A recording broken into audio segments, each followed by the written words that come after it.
भागवत जी ये कहते हैं कि जब विशेषज्ञ चिकित्सा की बात आए, गंभीर रोग जैसे कैंसर है, डायबिटीज है, अर्थराइटिस है, तो इसमें वो कहते हैं कि भगवान ने, प्रकृति ने ऐसी व्यवस्था बनाई है कि विशेष गंभीर रोगों की चिकित्सा भी आप बहुत आसानी से, सहजता से कर सके। उसमें से उन्होंने एक जगह लिखा है कि इस पूरे ब्रह्मांड में, पूरी प्रकृति में ऐसी कई चीजें हैं जो एक साथ वात, पित्त और कफ तीनों को ठीक करने की शक्ति रखती है। एक साथ बहुत कम चीजें ऐसी हैं प्रकृति में जो वात, पित्त, कफ तीनों को एक साथ ठीक रखें। कुछ चीजें ऐसी हैं जो वात को अच्छा रखेंगी, कुछ चीजें ऐसी हैं जो पित्त को अच्छा रखेंगी, कुछ चीजें ऐसी हैं जो कफ को अच्छा रखेंगी। वात को अच्छा रखने वाली सबसे अच्छी चीज जो आपके घर में है वो है तेल। तेल वो जिसमें आप सब्जियां बनाते हैं, तेल वो जिसमें आप सब्जियां बनाते हैं। तो सबसे अच्छी चीज वो बोलते हैं कि तेल है, जो वात को हमेशा समभाव में रखता है, समानता में रखता है, वात को बढ़ने नहीं देता। लेकिन उन्होंने एक शब्द पर जोर दिया है कि तेल का माने शुद्ध तेल। अब ये शुद्ध तेल उन्होंने लिखा 3500 साल पहले। आज के विश्लेषण में अगर हम ध्यान दें तो शुद्ध तेल का माने तेल की घानी से निकाला हुआ सीधा सीधा तेल, बिना कुछ मिलाए हुए सीधा सीधा तेल, कोई भी मशीन से निकाला हुआ सीधा सीधा तेल, उसमें कुछ नहीं मिलाया, मतलब नॉन रिफाइंड तेल। नॉन रिफाइंड तेल। अगर आप तेल खा रहे हैं तो भागवत जी का निवेदन है कि आप तेल शुद्ध खाइए, माने रिफाइंड तेल मत खाइए, डबल रिफाइंड तेल मत खाइए। अब आप कहेंगे जी क्यों नहीं खाएं, डॉक्टर तो यही बोलते हैं कि रिफाइंड खाओ, डबल रिफाइंड खाओ तो आपको हृदय घात नहीं आएगा, वगैरह वगैरह। ये जो रिफाइंड तेल है, मैंने इनको देखा है कैसे रिफाइंड किया जाता है। आप भी देख लें, कभी मौका मिले तो बहुत अच्छा होगा। किसी भी तेल को रिफाइंड करने में 6 से 7 केमिकल इस्तेमाल होते हैं और डबल रिफाइंड करने में 12 से 13 केमिकल इस्तेमाल होते हैं। वो सब केमिकल मनुष्य के द्वारा बनाए गए हैं प्रयोगशाला में। भगवान का बनाया हुआ एक भी केमिकल तेल को रिफाइंड नहीं कर सकता। भगवान का बनाया हुआ माने प्रकृति का दिया हुआ, जिसको आप अंग्रेजी में कहते हैं ऑर्गेनिक। ऑर्गेनिक एक भी केमिकल नहीं है जो तेल को साफ कर सके, एक भी केमिकल दुनिया में नहीं है।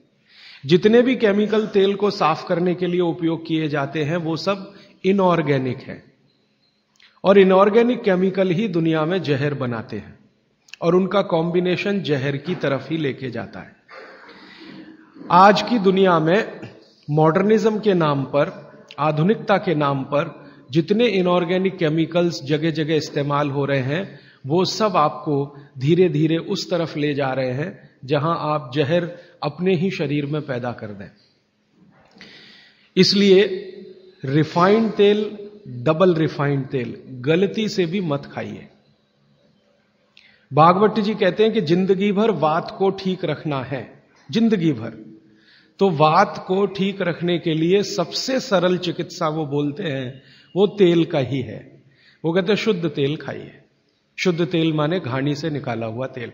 अब आपके मन में 2 प्रश्न आएंगे तुरंत कि शुद्ध तेल में तो बास बहुत आती है। हां, सीधा प्रश्न। दूसरा प्रश्न आएगा जी शुद्ध तेल बहुत चिपचिपा होता है, गाढ़ा होता है, चिपचिपा होता है और बास अलग से आती है। हम लोगों ने जब शुद्ध तेल पर भारत देश के कुछ वैज्ञानिकों की मदद से काम किया, एक तरह से कहें रिसर्च किया, तो पता चला कि तेल का जो चिपचिपापन है वो उसका सबसे महत्वपूर्ण घटक है। तेल में बहुत कुछ होता है, जैसे मैंने आपको पहले दिन बताया ना, मिट्टी में माइक्रो न्यूट्रिएंट्स है, कैल्शियम है, आयरन है, सिलिकॉन है, कोबाल्ट है, ऐसे तेल में भी है, हर चीज में है। तो तेल का जो सबसे महत्वपूर्ण हिस्सा है वो उसका चिपचिपापन ही है। और जैसे ही तेल में से ये चिपचिपापन निकाला तो पता चला वो तेल ही नहीं बचा। तेल जिस चीज के लिए खाया जाता है वो बचा ही नहीं, वो हिस्सा ही गायब हो गया। फिर हमने देखा कि तेल में जो बास आ रही है, बास, वो उसका प्रोटीन कंटेंट है। तेल में प्रोटीन बहुत है। जैसे आपने सुना है दालों में प्रोटीन होता है, दालों में प्रोटीन सबसे ज्यादा है, भगवान का, ईश्वर का दिया हुआ।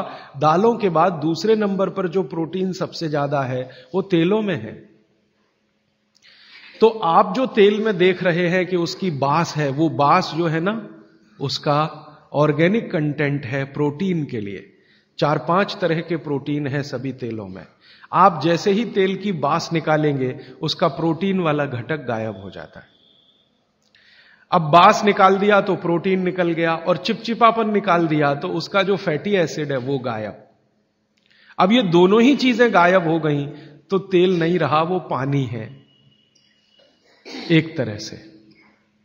इसलिए भागवत जी ने सूत्र लिखा कि जिंदगी भर वात की चिकित्सा अगर आपको करनी पड़ जाए तो बेहतर है कि आप शुद्ध तेल खाएं, तो वात की चिकित्सा ही ना करनी पड़े।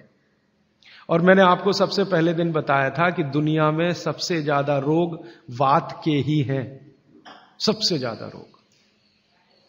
ये घुटने दुखना से लेकर कमर दुखना, हड्डियों में दर्द, ये वात के तो रोग है ही।